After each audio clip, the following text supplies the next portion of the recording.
Florian Wirtz's start to life at Liverpool hasn't gone quite as many expected. The German midfielder arrived at Anfield with huge excitement and even bigger expectations. But 9 games into the season, questions are beginning to surface about his form and fit in Arne Slot's system. Liverpool's recent dip in results has only added to the pressure, with fans and pundits debating what's gone wrong for one of Europe's most talented young playmakers. Now, new insight has emerged that may finally explain why Wirtz has found the transition to Premier League football more difficult than anticipated. Let's break this down in today's video, along with all the other Liverpool news from the last 24 hours. There is so much to discuss in today's video, so be sure to like the video and subscribe to the channel for daily Liverpool content. But first, Alexander Isak is set to start for Sweden as they look to salvage their hopes of reaching the World Cup against Kosovo on Monday night, in a big test of the striker's fitness. Since his £125 million move to Liverpool on deadline day, Arne Slot has been consistent in his approach to Isak's fitness. "We got him not in the best circumstances in terms of match fitness, so we have to build it up," the head coach explained last month. Having not trained as part of team throughout the summer due to his efforts to force a move from Newcastle, his minutes have been carefully managed. Slot has maintained the eventual target is for Isak to be fit enough to start 3 times in a week, as is typical of Liverpool's schedule, with that a long-term goal. The 26-year-old is therefore set for the biggest test of his fitness yet this season when he starts for Sweden against Kosovo on Monday night. Sweden manager Jon Dahl Tomasson has already confirmed his number 9 will be part of the lineup, meaning Isak will start his 3rd game in the space of 10 days. That comes after previous starts against Chelsea on October 4th and then Switzerland on October 10th, the latter of which saw him play his first full 90 minutes in 138 days. Tomasson's decision is no doubt influenced by the desperate need for a result, with Sweden currently bottom of their World Cup qualifying group and needing to win their final 3 games to maintain any realistic hope of a playoff place.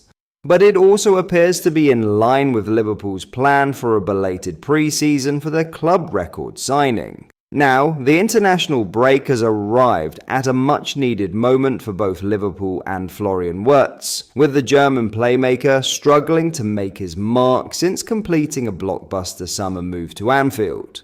After an encouraging start to the season, Liverpool have now lost 3 consecutive matches in all competitions, while Wirtz's early promise has yet to translate into tangible output. No goals or assists in his opening 9 appearances. Despite those barren numbers, their underlying statistics paint a far more complex picture. Wirtz has created 21 chances in the Premier League so far, more than any other player, suggesting his influence in games remains significant even if his teammates have failed to capitalize. Still, frustration has begun to grow among supporters, with some pointing to a lack of chemistry in Liverpool's forward line and others questioning whether Wirtz fits naturally into Arne Slot's system.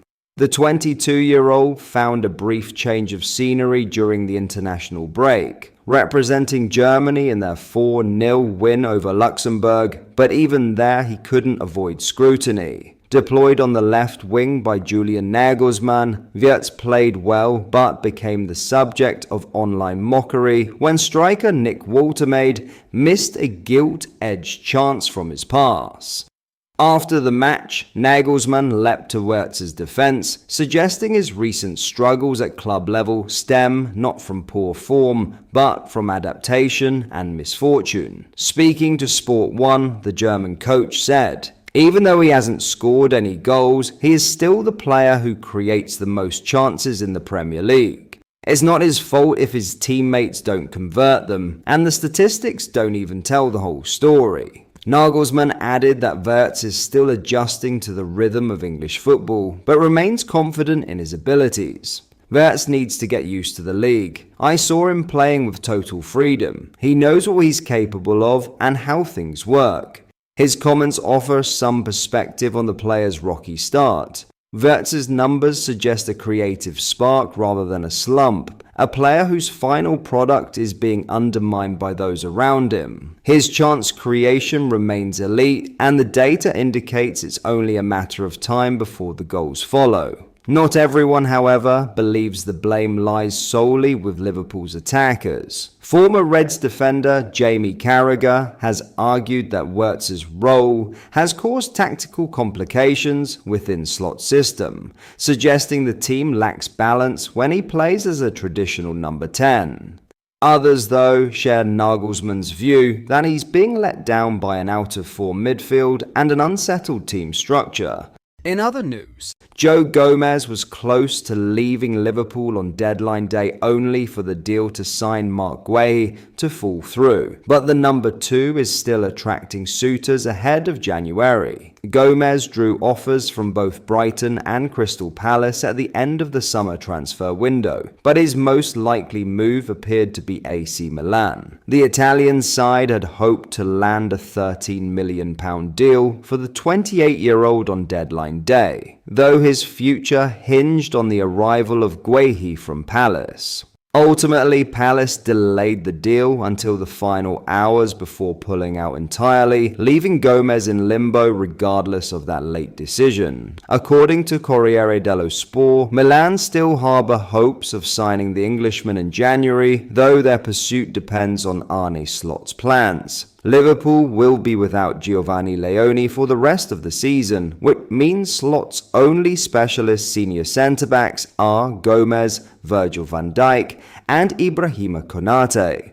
Konate is currently struggling for fitness himself, which could see Gomez and Van Dijk reunited at centre-back for the visit of Man United on October 19. And unless a new centre-back is signed in January, it seems unlikely Liverpool would consider a move for their longest-serving player. Still, Milan could test their and Gomez's resolve, with the defender clearly having been open to a departure before the window closed. Sporting director Iglitare and CEO Giorgio Fulani are expected to make contact to discuss a possible deal in the coming months before any decision is made. Gomez had also considered a move to Newcastle on the eve of Slot's first campaign in charge, with it evident that he is no longer considered a first-choice starter.